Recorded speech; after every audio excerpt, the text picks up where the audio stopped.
জালে কচ্ছপ আটকানো রুখতে এবার মাছ ধরতে গেলে জালে বসাতে হবে ডিভাইস। সম্প্রতি মৎস্যজীবীদের নিয়ে এই ডিভাইস কীভাবে কাজ করে তা হাতে কলমে দেখানো হয়েছে, কিন্তু তারপরেও এর ব্যবহার কতটা কার্যকরী হবে তা নিয়ে প্রশ্ন তুলেছেন মৎস্যজীবী সংগঠনগুলি। এর আগে দেখা গিয়েছিল চিংড়ি ধরতে গিয়ে জালে কচ্ছপ উঠছিল। এরপরই আন্তর্জাতিকভাবে জানানো হয় সমুদ্র থেকে চিংড়ি তোলার সময় বিশেষ ব্যবস্থা রাখতে হবে জালে। এই জালের মধ্যে শুধু কচ্ছপ বেরোয় যাবে, মাছ যে বেরোবে না, এ কথাটা বলবে কে? এবং জলের তলায় যেহেতু থাকবে, তার থেকে কত মাছ বেরিয়ে যাবে, কি মাছ বেরিয়ে যাবে, এ কথাটা কিভাবে জানতে পারে? তাহলে সেরকম কোনো যন্ত্র আবিষ্কার করুন যে ওর থেকে কি মাছ বেরিয়ে যাচ্ছে, কচ্ছপের সঙ্গে কি মাছ বেরোচ্ছে, কচ্ছপের না পড়ার সঙ্গে কি মাছ বেরোচ্ছে, সেটাও জানতে হবে।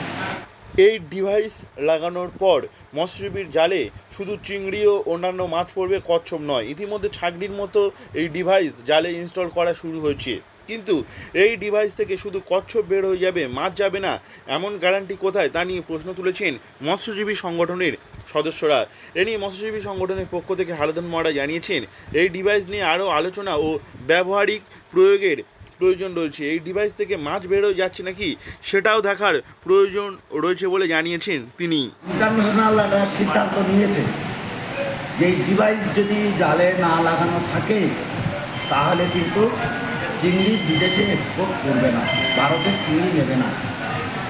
তাহলে এই অবস্থায় যদি হয়, তাহলে মৎস্যজীবীরা এই যে লক্ষ লক্ষ টাকা চালান জল খাদ্য খাবার নিয়ে মাছ ধর জীবন বাজি রেখে যে মাছ ধরতে যায়, ওই জালের ডিভাইসের মধ্য থেকে যদি কচ্ছপ বেরোনোর নাম করে যদি সমস্ত মাছ বের হয়ে যায়, তাহলে তাদের তো চালান লস। যদি এই ডিভাইস লাগানোর পর জাল থেকে মাছ বের হয়ে যায় তাহলে মৎস্যজীবীদের ক্ষতি হবে। এত ক্ষতি সামলানো যাবে না বলে মত তাদের। তবে ডিভাইস যখন এসেছে সেই ডিভাইস নিয়ে পরীক্ষামূলক কাজ করা যেতে পারে বলে মত তাদের। এই ডিভাইস ব্যবহার করেই এবছর বোঝা যাবে ঠিক কী ঘটনা ঘটছে মাছ ধরার ক্ষেত্রে।